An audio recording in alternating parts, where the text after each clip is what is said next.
Good afternoon, colleagues, and welcome to this RETIG webinar today. This is our fourth webinar for this year.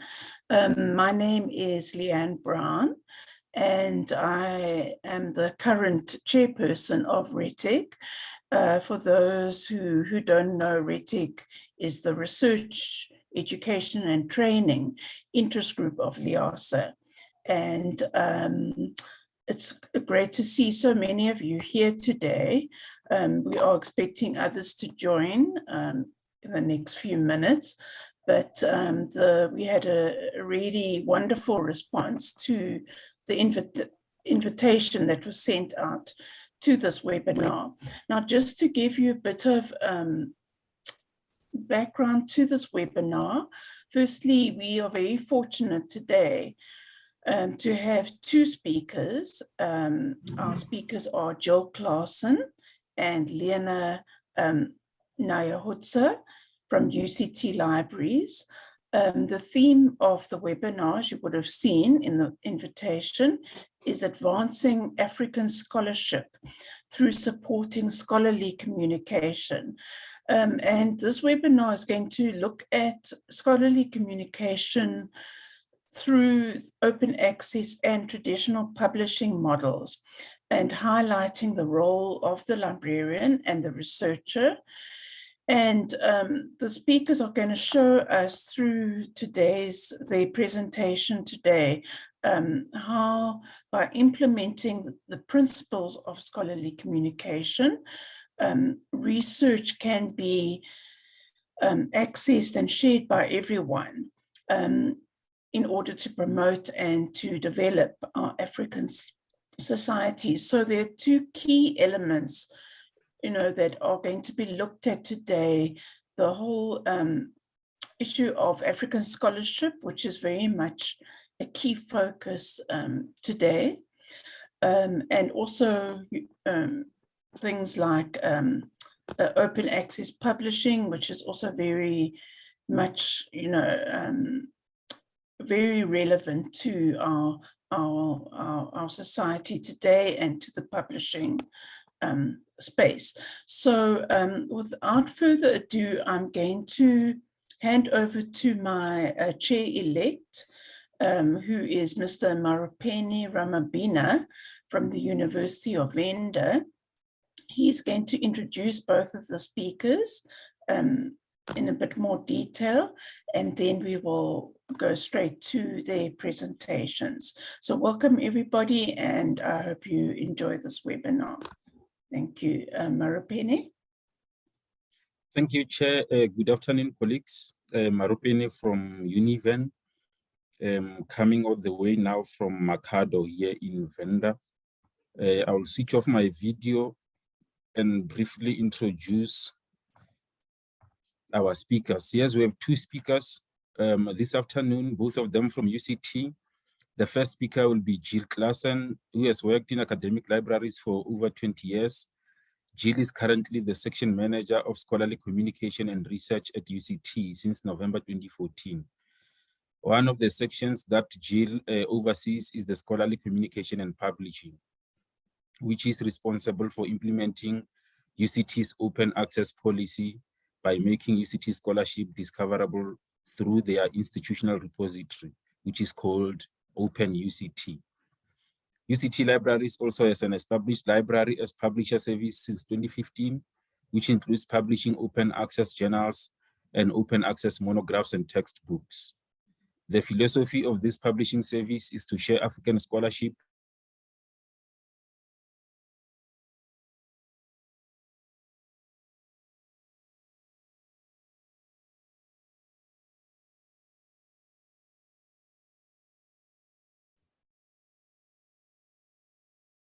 Have we lost you? We lost you?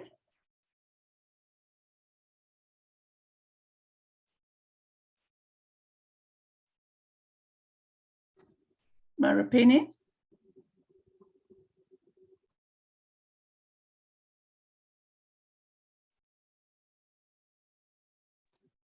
I'll just give him a few seconds, otherwise perhaps he had a break in his connectivity. Let's just let him rejoin. Otherwise, I can take over the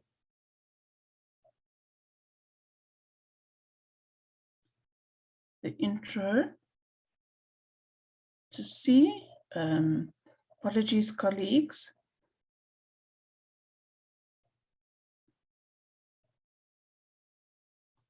Marupeni?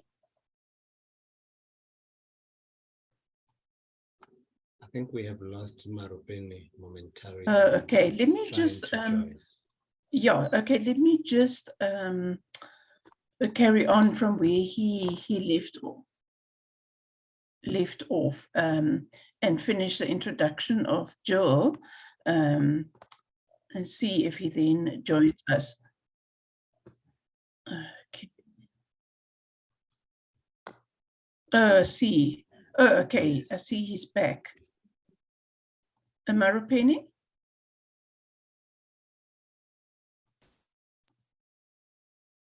Marupeni, are you there? I saw that he entered the waiting room. Marupeni, you're muted.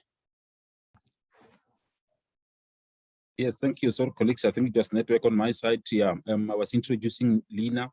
Lina's responsibilities include guiding UCT researchers on how to share scholarly outputs on open UCT, considering copyright and self-archiving guidelines of diverse publishers. Lina also supports academic and library communities through workshops and trainings as a means to transfer skills on how to utilize open journal systems and open monographs press workflows to enhance and disseminate open scholarship, including journal articles and monographs. Lina is a member of the International Open Access Week Advisory Committee, and their research interest includes open scholarship and the digital device. Thank you and welcome, Gina and Lina. You can take over. Thanks so much, Marupeni and Leanne, for the invitation to RETIG, and welcome everybody. I'm going to share my screen. And then just put it into slide mode. I'm sure everybody can see it. I'm going to, yeah, okay. So if we look at the overview of what Lina and I will be doing in today's webinar, I'll be focusing on the definition of scholarly communication, as well as the life cycle. And Lina will do a deep dive into supporting scholarly communication at university by looking at the publishing models. And then I'll come back and focus on library as a publisher service at the university, as well as a call to participate in how you can advance African scholarship today. About 80% of Africa's scholarship comes from 3 countries only, Egypt, South Africa, and Nigeria. In 2004, when the global scientific literature was evaluated, only about 1% of Africa's scholarship was visible and discoverable. Nearly 20 years later, that percentage has hardly moved. So if we look at the challenges that our continent has, of course, we know that it has socioeconomic challenges. But one of the big challenges it has with regards to research productivity is unequal access. Because of the exorbitant cost of accessing traditional subscription scholarship, there is a prevention of accessing current relevant knowledge. So if we look at wanting to grow African scholarship through scholarly communication, it is critical that we know what scholarly communication is and how it relates to African scholarship. So if we look at the definition of scholarly communication, it is the process by which scholars, academics, and researchers share and publish their research findings to make it available to the wider academic community and beyond. Yet, if you note that before we went to the definition, I said that Africa has unequal access to current relatable knowledge. And so the definition is not quite exact for Africa, and it needs to be adapted because Africa needs access to research in order for researchers to participate and contribute to the global knowledge economy. And in so doing, they can promote inclusive voices and diverse scholarship, specifically local knowledge through equitable access. So if we look at the life cycle of scholarly communication, we had noted that access has to be central. Because really, if we look at the stages that you are looking at currently, you'll see that access is needed to find information. Access is needed for our collections as librarians. And then for authors, access is needed in order to build on knowledge that currently exists. And it has to be current access, current knowledge. It can't be knowledge of 2005 or years ago. Authors need current knowledge to build on so that they in turn can create new research findings so that it can impact our society. Peer reviewers need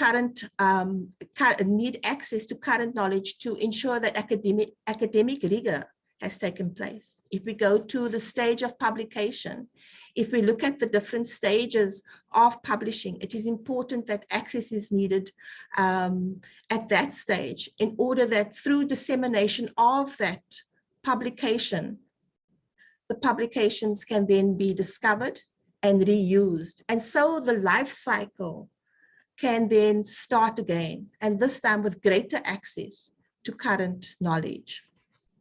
And there are a variety of ways in which each stage will be looked at in the seminar. And there are stakeholders at every stage, stakeholders such as librarians, publishers, funders, and researchers. So if we look at the first stage, which is planning, and we look at access as the focal point, it is important to note that we need to have access to information, which would be looking at our collections. And traditionally, librarians' role used to be collecting, organizing, and ensuring that the information can be discovered. And yet through the restrictions placed on traditional publishing houses, access has not been possible. And so librarians now need to partner with academics so that collection development's focus can be on accessing information. And so librarians as partners now need to ask themselves the questions: how can the cost of how can access be increased despite the cost of library materials? How diverse is the content that is available? What kind of content is accessible? And how can we make our collections more accessible and relevant, specifically in a post-pandemic period? In answering these questions, some guiding practices need to be honed in when we look at this reimagined strategy. In purchasing resources, librarians' default position should be acquiring e-material. Librarians should advise to add open access titles to the library catalog. Librarians can guide academics to ensure that they source alternative open access resources, specifically for their courses. And in order to increase open content, it is important that librarians understand copyright and advise authors on the use of Creative Commons license to ensure the reuse of scholarship. Advancing African scholarship means that the collection development strategy has to increase local content to bring balance to collections that includes diverse formats and to increase accessibility. If we move to the next stage in the life cycle, which is on creation, we'll look at authoring rights and peer reviewing. And also, when deciding where to publish, it is important that the author knows what are the credible scholarly journals. It is important that the author retains their publication rights so that they can then use their own scholarship in the courses that they teach. If authors decide that they are not going to use the DHET accredited journal list, it's perfectly fine not to, but authors need to ensure that the journals will be credible, accessible, and visible, and ensure that the research findings will be relatable. When it comes to peer reviewing in this creation stage, a peer reviewer's role is really to ensure that academic rigor has been adhered to. It is important that they focus on the quality assurance of research. I'm not going to focus a lot on the peer reviewing stage, but to state that peer review should be left to the subject specialists, including librarians in the room who can peer review scholarship in their discipline. Some pearl advice given to especially academics and librarians who are peer reviewers. Advice given by an NRF rated researcher on peer reviewing was that peer reviewing someone else's work should not be about the reviewer. It really should be on the subject and how they can grow and advance scholarship by looking at the science of the scholarship and not on gutting the author so that they never ever want to publish again. So a peer reviewer really should focus on improving the author's weaknesses rather than magnifying the flaws. And so as we move to the next stage of publication, publication focuses on the 4 publishing models. I'm going to do an overview. Lena will do a deep dive around open access policies, as well as the tools and how you can advance scholarly communication within these publishing models. But if we look at this overview of publishing models, you'll know the subscription model. The green open access would be what is available in your repository. Gold and open access many times has a cost associated to it. And then diamond open access is the library as publisher service. And so if we look at publication service, publication fees very briefly, we see the library has to pay for subscriptions. And we know, especially in a post-pandemic era, when higher education is really working on a crisis budget, our library budgets have had to decrease even more. And so in terms of publication fees for green open access, it would be free to the reader. For gold, it has a cost associated with the author. So the author has to pay in order to make their work available. Diamond open access is free to the reader as well as at no cost to the author. Access, which has been our thread throughout my part of the presentation. For subscriptions, it's locked behind a paywall. For institutional repositories, some of the content would be embargoed and some are accessible. For gold and diamond open access, in terms of access, the publication version is available immediately upon publication. And then just on copyright, for subscriptions, we know authors have to transfer their copyright to the publisher. IRs tend to mirror the copyright that had been transferred to the publisher, and at times authors retain copyright because this would be copies of scholarship that's already been published. For diamond and gold open access, copyright remains with the author. And I'm going to hop on to growing local knowledge because we are about advancing African scholarship. under subscriptions, because the publishing landscape is such a global north shaped landscape, the local knowledge is not the focus. In green open access, some of the content may be local knowledge if it pertains to research reports, working papers, technical papers. And for gold open access, it could have local knowledge, but most times, if you want to publish in an international gold journal like PLOS ONE, the scope of the journal does not allow the publishing of local content.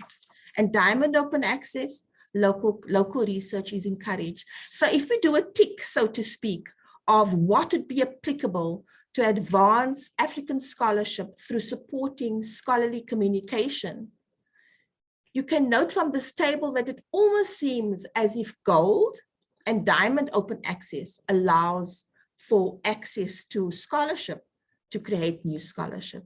And yet we see in the first row that there's a cost associated to research. And in the last row for gold, content is not always local knowledge. So in terms of a tick, we can see how it then, in your minds, how it relates to Africa and can advance scholarship. I'm going to hand over to Leanne, who will focus on supporting scholarly communication at university. Thanks, Leanne. You are welcome, Jill. Hello, everyone. I am going to start sharing.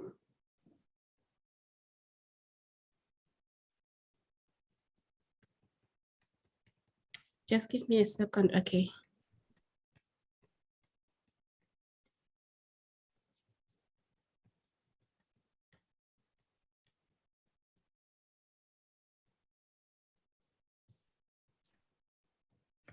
Can you see my slides?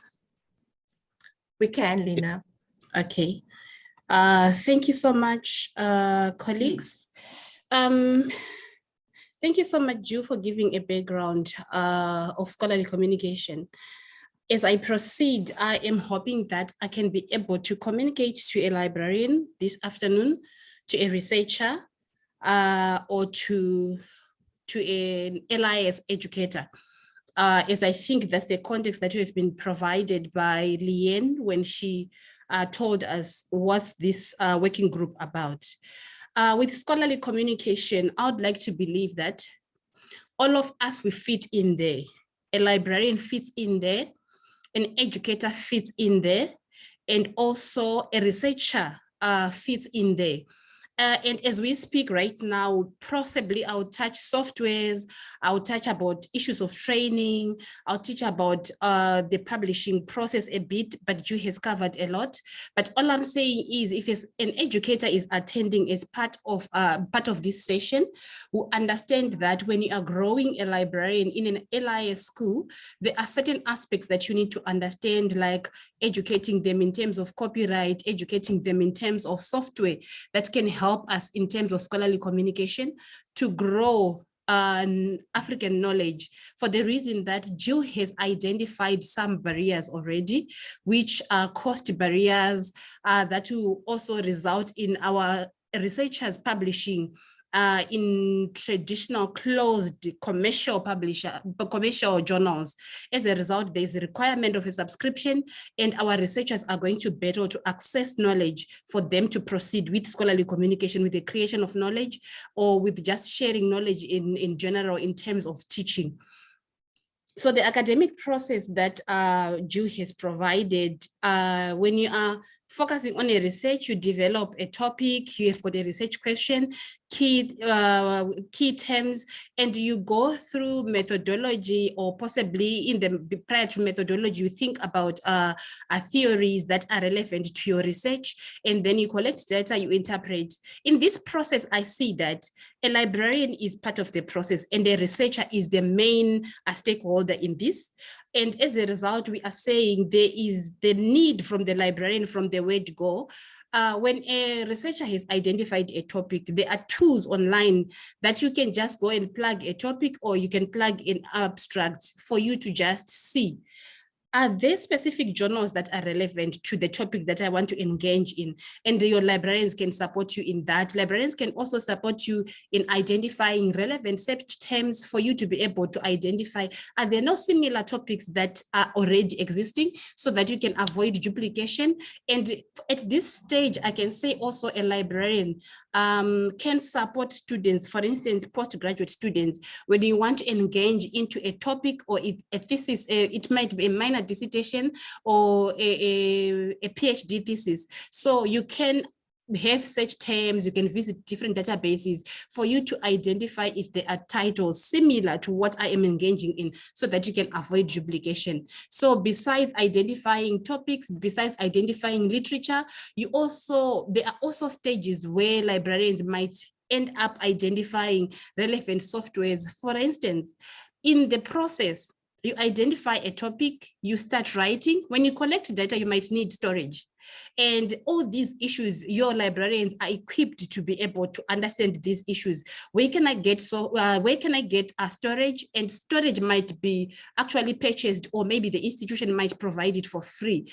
And also, when you finally complete the writing up, some disciplines, they require their authors to share knowledge in preprint repositories. I'm going to talk about different versions, preprint, postprint, published version, but I'm just talking about responsibilities at the moment that a librarian might need to be aware of. Some preprint servers that your researchers in your discipline might want to deposit their preprints prior to submission of a journal article, because it is a requirement with some journals, and it has become a trend since last year, I think during COVID time, where preprints are required to be somewhere so that people can utilize that knowledge prior to publication. But as we are aware that disciplines are different, and also the kind of research that our researchers engage in depends with the gravity of research engagement of each and every institution. So I'm speaking in general. It might not apply to your institution per se,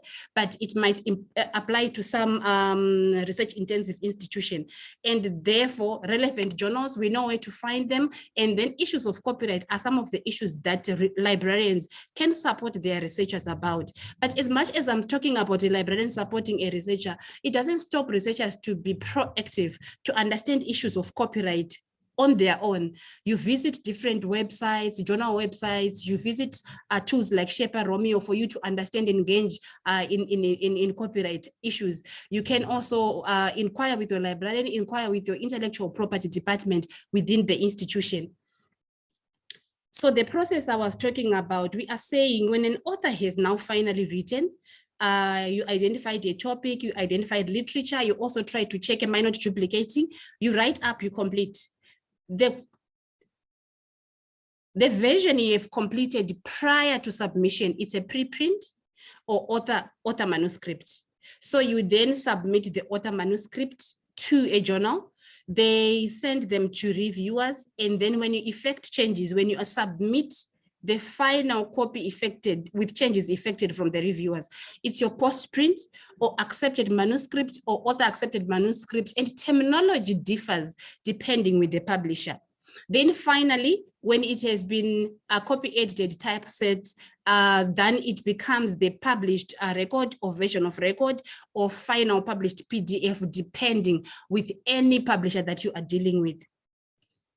Joe has spoken about different models already. So it's either our researcher is going to submit to a closed journal, which requires subscription.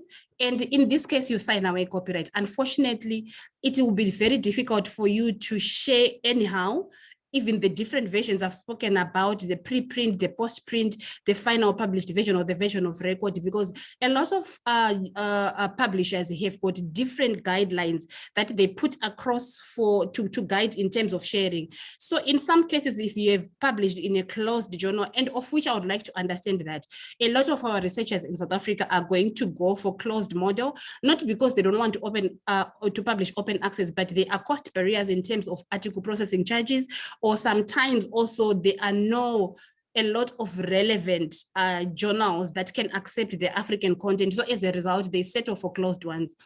But I am saying you sign away copyright. Therefore, some restrict even the preprint to share on your website.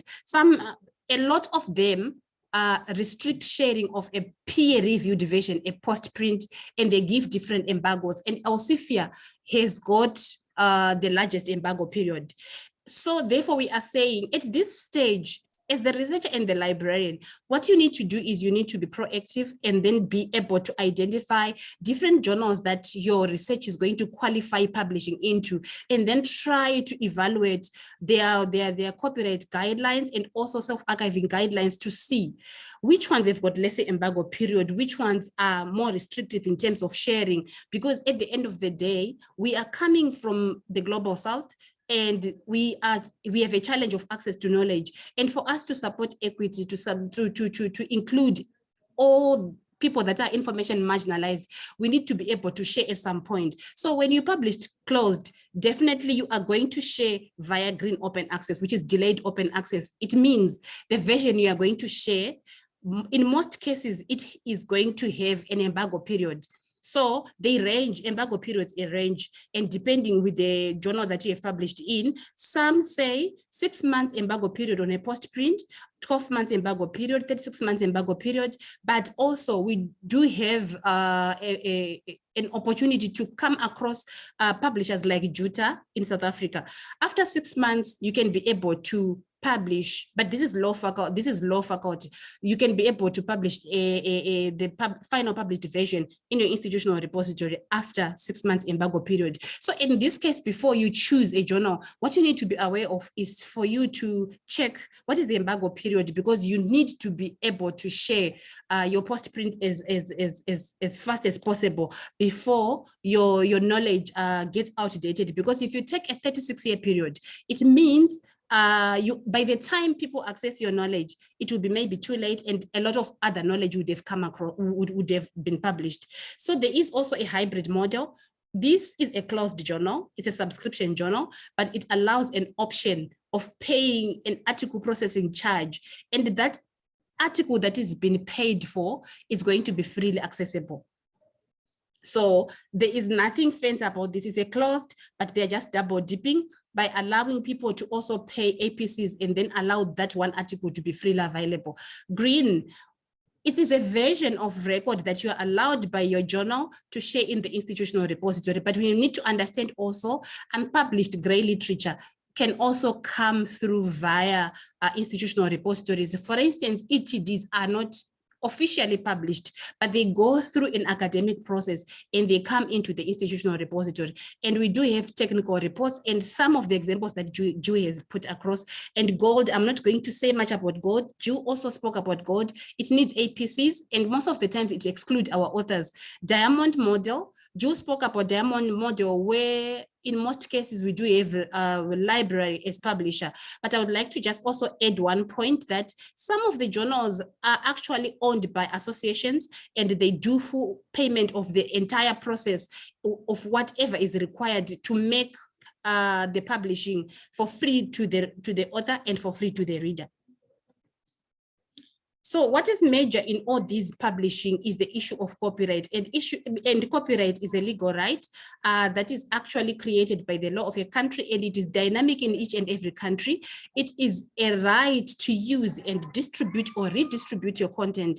And in South Africa, an author is automatically covered by the copyright law. Once you produce content, you own copyright until at a point where you sign away copyright to the to the publisher. Unfortunately, you have now to listen to the publisher because you have signed away copyright. You do not have the distribution right. You do not have the reuse rights. You're gonna have to follow what they guide you to do with the content you have provided. So the good part is if you retain copyright or you publish in an open access journal, you retain copyright. And I would like to speak about the relationship between copyright and open license. These two do not conflict at all, and one does not replace the other. You always have your copyright if you retain copyright, but you do have the liberty to choose a license that you would like users to use on your content. So with these open licenses, one can copy, can distribute, but sometimes there are some conditions on the distribution. You can edit, but sometimes there are restrictions a bit depending on the license. Remix, you can build on it as well. So these are the licenses that usually are utilized in literary works. But I would like to just emphasize that when you're talking in terms of data sharing, there are other licenses that will apply. When you're talking in terms of databases, there are also some other licenses that apply.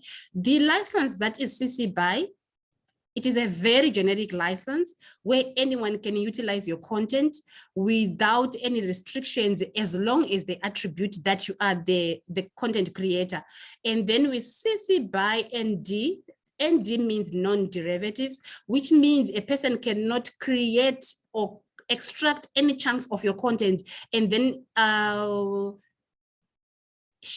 include them in some other writings, because you do not allow derivatives, but this person can be able to share your content as is.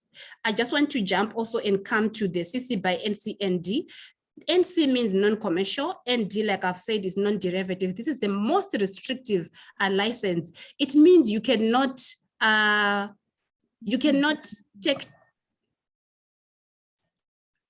you cannot take any chunks of this content, and also you cannot utilize it for commercial purposes. So it does not allow any remix, which is a challenge, but you can redistribute, you can share. CC BY share alike, you can utilize for anything, but it is giving you a condition that once you complete the work, you need to use an identical license. You share exactly as I have, you share with a license identical to this one.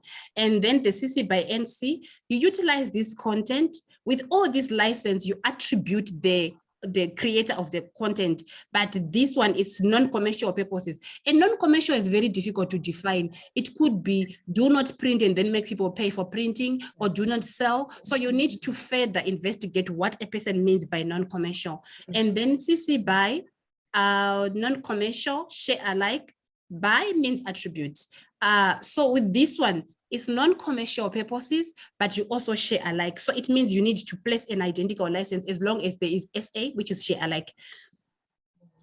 I just wanted to highlight that in terms of sharing with green open access, what you need to do is you go back to the publisher to get guidelines on how you can share specific content and what you can share.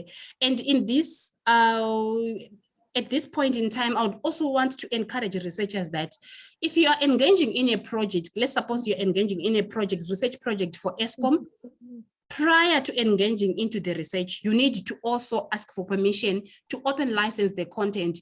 You do not go back and ask for permission afterwards. Otherwise, if they say no, it means you cannot share the content. Most of the times, there are some organizations that will ask researchers from different institutions to engage. Can I proceed? Yes, you can continue, Lina. Okay. When you engage in a research from an outside or with a third party, you need to put everything clearly that after this project, we are going to share the findings, and then you agree on the license, because if you negotiate afterwards, you might run a risk of the company not allowing you to share. Whereas you're a researcher who is employed in a public institution, and the purpose of a public institution is to create knowledge that is openly shared. And in Gold and Diamond, sometimes you do not specify a license you want because the journal might have already adopted a specific license. And I am not going to talk much about the researchers, what they need to do, but what we are saying is prior to engaging into a research, understand the policies of the journal that you are engaging in. And you need to be able to check if you can be able to find funding for you to publish open access. If you cannot engage with your research, with your librarians, if the university has got anything that they can provide an author to publish open access, if there is nothing, then check if there are any transformative agreements. I think a lot of our universities that are part of SANLIC, they understand that we have different institutions have signed agreements with publishers like Whaley and many other publishers, so that if we subscribe to a specific journal, our researchers can be able to publish open access without paying article processing charges. So understand these issues with your librarian prior to engaging into a researcher, so that you are well guided on where you can be able to publish and share knowledge, because it is for your own advantage. People interact more with your knowledge if it is open access, and at the same time, your citations, you have got high chances of increasing. At the same time, you do have societal impact, because people can be able to utilize your knowledge in policy development and in different other issues. And also, you need to be able to just understand if sharing in the institutional repository is not a challenge, because some publishers do not want people to share in an institutional repository for the reason that content in an institutional repository has got a persistent identifier, so it is widely discoverable. So on a website, the way you find knowledge that is on a personal website and the way you find knowledge from an institutional repository is completely different. So content in the institutional repository is more discoverable than any other ordinary websites. Okay, I'm going to skip this slide because I've spoken much about our researchers, and as librarians, some librarians would want to know, when do I start participating in scholarly communication? I would like to say, if the knowledge being created is something that you do have knowledge about, because there are a lot of librarians who had first degree in another discipline and then became librarians. If you are a specialist in an area, you can be able to co-author, you can be able to contribute equally. But if it is not your area, then you do your librarianship support, where you can be able to train someone on how to identify literature in different databases. And also when they are due publishing or prior to publishing, when they're looking for different authentic journals, we do have the DHET where you can refer to. And also you need to understand also as a librarian that through your acquisition librarians, are there any transformative agreements that are available for authors to freely publish in hybrid journals? You also need to prepare your researchers on how to share on institutional repositories. I would like to say that I've seen that our policies are so different in South Africa. You can see that in one institution, the researcher is responsible for uploading. In another institution, the faculty has to receive what is going to be deposited in the institutional repository, and then they send it to the right librarian who is going to do the upload. But then you need to understand your policy and the requirements of who is responsible for what at your institution for you to be able to guide your researchers properly. And also, I've highlighted that you can go to the journal website, you can also go to Shepa Romeo, you can also visit different, you can also email publishers if their self-archiving guidelines are not clear.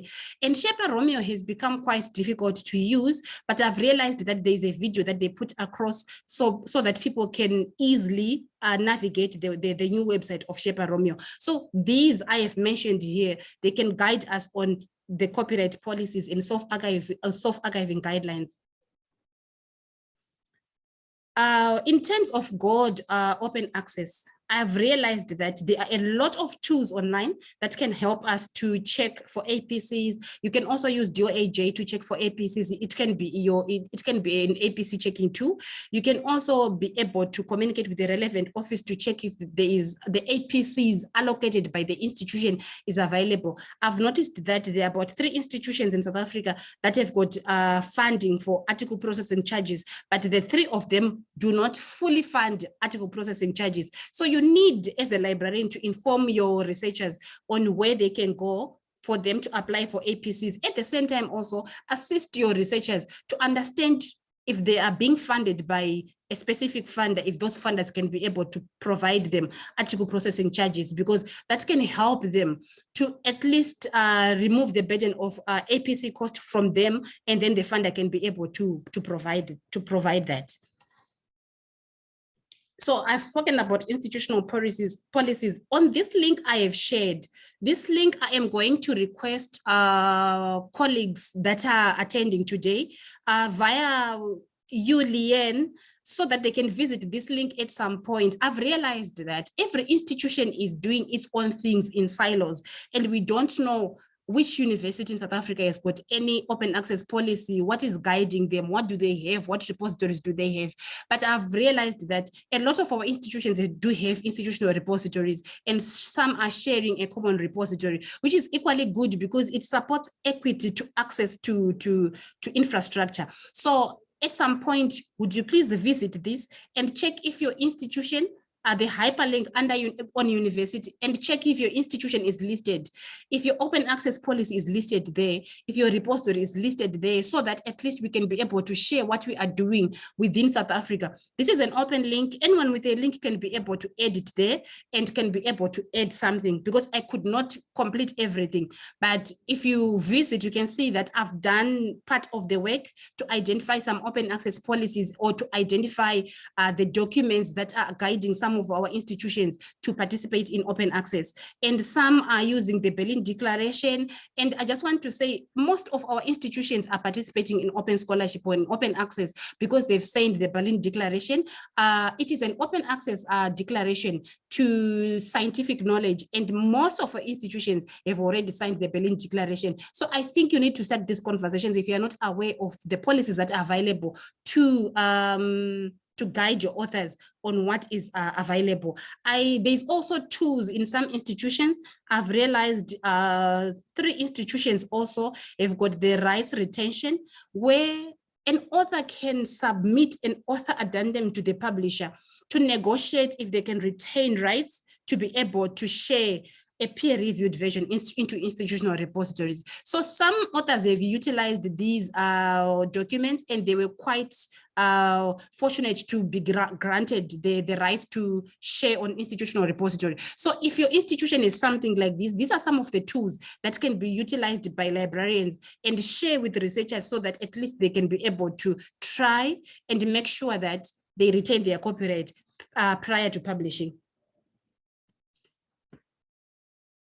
We also need to understand funder policies, and I've spoken about funder policies earlier. I'm just going to briefly speak about NRF is our highest funder in South Africa, and on 1 March 2015, they have put across a statement, open access statement, that if you have been funded by NRF, they're allowing you to publish in a closed journal, but this closed journal must only be a journal that allow the peer-reviewed version to be embargoed for only 12 months. So be aware of this as a researcher, be aware of this as a librarian, so that if you are funded by NRF, you are able to negotiate for a limited embargo. And Wellcome Trust is also asking its funders to publish open access immediately from the 1st of January 2021, and it stipulates what license is required. The license that is required is Creative Commons Attribute, the generic one that allows sharing in anyhow, but where there are challenges, CC by ND is also allowed. I've mentioned Sherpa Romeo. Sherpa Romeo is it's one of the services, Sherpa services. Sherpa services has got different services. It was called Sherpa Fact. Sherpa Fact assists a researcher or a librarian to check if a publisher is is compliant with funder open access policies. And Sherpa Romeo assists with self-archiving guidelines, and also it can allow you to see if a journal is open access. Then Sherpa Juliet, it allows you to see different funder conditions in terms of open access. This is the browser for Sherpa Romeo. When you search anything, you can be able to see the ISSN, and you can be able to see the conditions of sharing here. I'm not going to go through this. I've provided a link of Sherpa Romeo that you can visit. And also DOAJ can help you to see if you search. Like here, I've searched for South African Journal of Science, and this is the outcome. So it produced South African Journal of Science, and it indicates to me there are no charges, which means it has no APCs, which is a good thing for South Africa because it has no APCs. But there are other similar, as you can see, South African Journal of Animal Science, it has got a $500 APC, and South African Journal of Libraries and Information Science, it is also quite affordable. It is 2,000, and it has got CC BY share alike. This one is CC BY, this one is CC BY. So you can be able to see a license, and this is Taylor and Francis. It can guide you on what you can post on the institutional repository. And when you search, it can also guide you to find an APC, as you can see where I highlighted here. And this is the title that you would have found. I've got Elsevier tools here for self-archiving. I'm not going to go through them, but if you go through this slide, you are going to see that even the license that is provided for a post print by Elsevier, it's very restrictive, CC BY NC/ND. It allows you to share, but it has got very restrictive conditions. And it tells you where to share a preprint, where to share a post print, and then what are the conditions required. Elsevier is also a tool that can guide you to search for a title using abstract or using a title, and then you can be able to see if that specific journal is relevant. Or if you just put your paper abstract, it can actually retrieve what it thinks with the scope speaks to your to your paper. Then you can evaluate the scopes for yourself because it would have identified a few that are relevant to your own topic. These are some of the relevant links. And these links are speaking to also author guidelines and also how you can share self-archiving policy of different publishers. And this is a continuation also of what you can be able to utilize. I've included a roadmap. It can be able to support us with funder policies. I would not be able to know what funders are actually dominating funders within your institution, but you can be able to check for their policies here.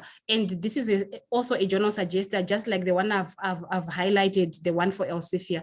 And I think I'm going to end here, and hopefully I've been able to answer some of the questions that people had. I'm going to hand over to Joe again. Thank you so much, Joe. Thanks so much, Lena, for focusing on different policies and processes and the role of the librarian in scholarly communication, as well as the tools. You're going to stop sharing, ma'am, so that I can just share my screen? Great, perfect. All right. Perfect, thanks so much. So as we focus on the different models, I want to, toward the end, focus on supporting library as publisher in terms of scholarly communication, and focus on the fact that this is an alternative publishing model. Diamond open access, as we know, is free to the reader and at no cost to the author. We focus on the fact that authors retain copyright, which means that there are very few barriers to share the research. This servicing model allows for the cost to come from the university budget, so operation budget, which means that this is a no-profit publishing model. And the emphasis of library publishing is really publishing local research. And in that way, emerging research areas can be part of the scholarship. And it allows for all academic voices to be heard and participate, including students, early career researchers, as well as seasoned researchers. because this is at no cost to the author, collaboration can be focused on, especially by the researcher collaboration across universities, where all academic voices can contribute to the scholarship. And because of the diversity within the service, it can encourage different formats and definitely multilingualism on our continent.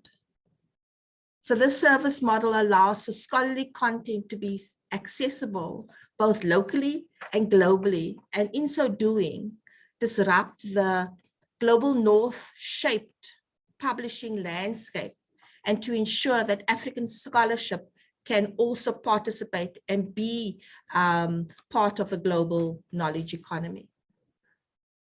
So I'm going to end off with a very different way of ending,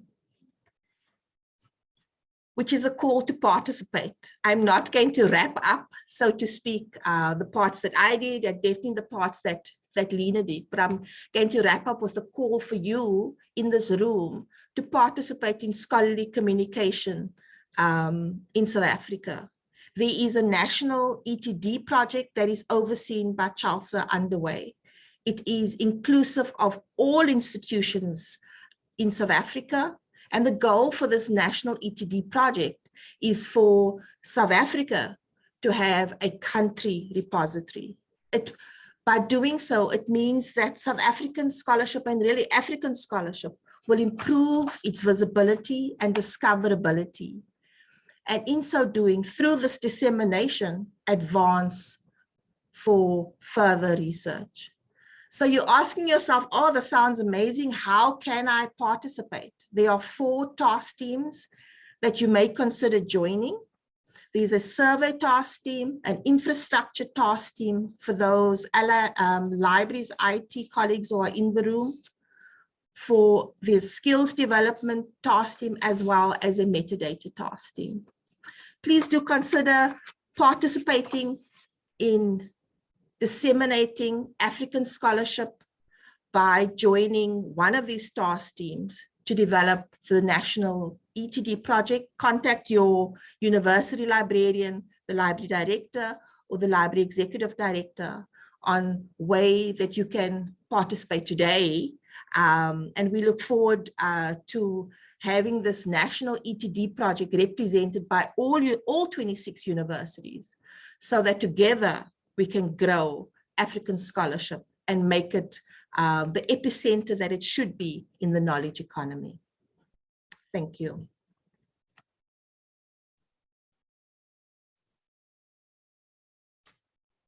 I'm assuming that Leanne is going to take over now.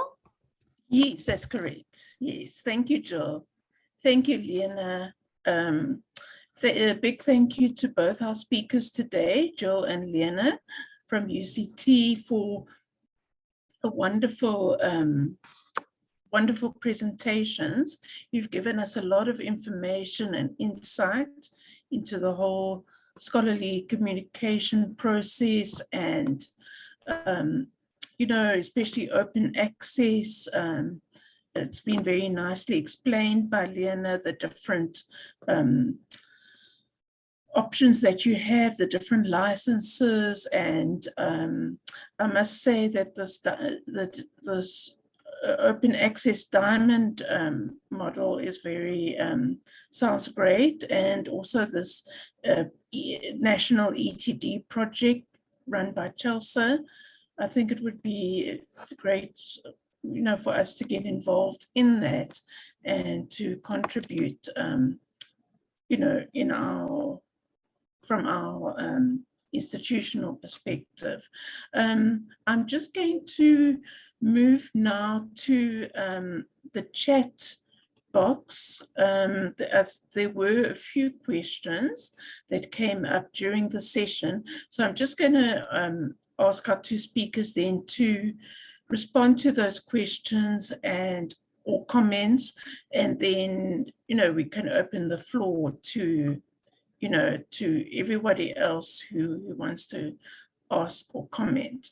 I see Marupene said, hi, Leanne and Jill. Are you saying that the UCT open access policy makes it compulsory for researchers to deposit the repository? So maybe you would like to respond to that first. Lena, you're gonna go? Lena, you're gonna go, and then I'll add afterwards. It's okay. Yes, at UCT, it is the author's responsibility, and there's a section that stipulates the responsibilities of the authors in our open access policy to deposit in the institutional repository Open UCT a peer-reviewed version. So what it means is it's either a post-print or a published version. That is where it is allowed to share. So I'm going to just make this also a comment. Leanne in the chat highlighted that at UNISA, only open access publications can be in the institutional repository. And in terms of subscription journals, only post-print and preprint. I want to emphasize that each and every institution has got its own policy that guides it. So UNISA is guided by its policy, which allows preprint, and UCT does not allow the sharing of a preprint. It allows only a peer-reviewed version or a published version. So each and every institution has got its own policy. Yes, our authors do the deposit on their own. Okay, thanks very much. Maybe can I just contribute, Leanne? So the policy is written around social justice principles. So one can get caught up in the checklist, so to speak, but it really is the what is guiding openness at UCT. So the open access policy has been written so that through being driven by social justice principles, this institution, because it publishes, it is a research university, it has an obligation to share and disseminate its research. So not to keep its research to itself, that is its moral obligation. We would like to say to share so that others can then build on that knowledge. So one can get caught up in this is what needs to be done, but in terms of the open access policy, the one that's been updated, the focus is on how can this institution make its scholarship available and disseminated to the continent. Thanks. Okay, thanks so much, Jill and Lena. The next comment in the chat, I'm not sure who this is, it's just a number. They say authoring rights on the idea of IR, institutional repository, and or open access.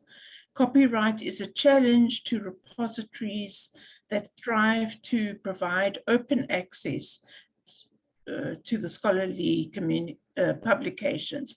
Authors cannot load their publications into the repositories without publishers' permissions, and sometimes embargo periods are imposed. For example, due to each author restrictions to load publications during COVID-19 lockdowns, most researchers and students struggle to provide credible and current up-to-date information when doing their research and or assignments. So that was just a comment there.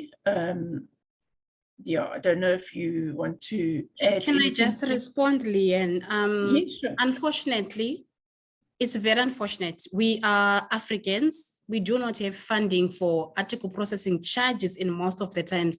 And as I highlighted during the presentation, that a few of our institutions support article processing charges and they don't support it in whole.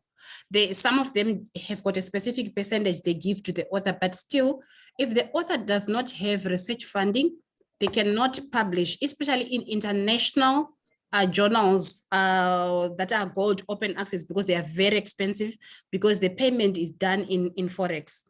But then I think we we as librarians or LIS community, we should not get discouraged. As much as there are embargoes, can we guide our authors to identify journals with less embargoes? Even if they say it's after a year, it's a good thing that NRF allows us to share in the institutional repository after a year. Let's have the habit of sharing, even if it's after a year, even if it's after 2 years, but then eventually you start questioning yourself, can I publish in this journal that is saying 24 months, 36 months? So because it will hurt your career, you constantly check those with reduced embargo.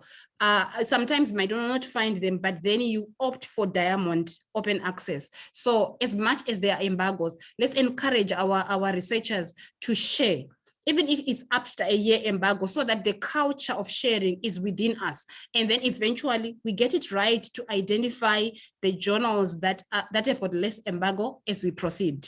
Because if we get worked out with the embargo restrictions, it's unfortunate. We do not have APCs, we do not have funding, so we're going to have to work with the delayed open access because it is what we can afford as African countries. Thanks, Leanne. Yes. Yeah, I agree. There are challenges there, but we just do the best that we can. Okay, and then T. Mufana said, hi, Jill and Leanne, thank you for sharing. Do APCs apply in articles available behind paywalls, or do they only apply in open access? Yeah, as far as I know, it's only for in open access. Is that correct? Yes. So you can pay for article processing charges in a subscription journal, that is true, but that means that the article will be freely available upon publication. So that's part of the definition of open access, making it openly available upon publication. Okay, thanks so much, Jill. Thank you. Okay, and then I just made the comment about UNISA's repository and their, their policy on the uploading, and then there were just thank you for sharing. Thank you, colleagues, for the informative session. Thank you very much, Leanne. You have provided clarity, particularly around open access and ethical sharing of resources. Truly appreciated. Thank you all for your presentations. Thank you very much. Okay, Dora Ackerman, thank you very much. Please share the link to the IRs and open access policy information sharing page. Well, we will definitely be sharing those links, sharing the presentations and the recording after the session. And then Team Afana, thanks to all the organizers and inspirational presenters. Wow. And Sue Rianda, thank you for a very informative presentation and an exciting call to action. Thank you, colleagues, for insightful presentations. Thank you for very informative. Thank you to organizers and presenters. Thank you, very informative presentation. And then Safiwe Bangani said, let's not forget the read and publish deals through SANLIC as well. Yeah, that's very important, the transformative agreements. Yeah, those are the transformative agreements I've mentioned that a lot of our institutions have already started publishing that read to publish process. So you just need to check with your acquisitions librarians to have a list so that you can be able to guide your researchers. We had already mentioned that. And I think you also need, I'll be able to share with Leanne something that was said, or the list that was provided by one of the institutions, to just see what publishers are signing with other people. I think there's one institution, one South African institution, has got its list of who they've signed transformative agreements with. So you can also cross-check with your acquisitions librarians if you do have similar agreements. Yeah, okay, thanks. Yes, thanks, Lena. We will, that's a great idea. Then, yeah, Loyola, very informative presentation. Thanks to the presenters. Let's see, I think that is all I can see on my chat. Are there any questions from the floor? Marupeni, I see earlier on you had your hand up. Did you want to say something? No, I'm okay. Thank you, Chair. Oh, okay, okay. Are there any other questions from the floor, from anybody attending? Any questions or comments that you would like to make? If not, then I think all that's left is for me to close this webinar by thanking once again our two presenters, Jill and Leanne from UCT. Sorry, Leanne. Yes. I wanted to say we did not emphasize much on open journal systems, but there are different universities that are engaging in library publishing. And I think you have heard of the continental platform that the University of Cape Town Libraries is managing. We do have DUT, is the only institution that we have, but we are not saying everyone must be on the continental platform, because we do have also a few universities from Zimbabwe and Namibia that are on the continental platform. But probably as librarians and LIS community, we can be able to establish a community of practice for us to engage with each other on the issues that we are encountering as we engage in open access.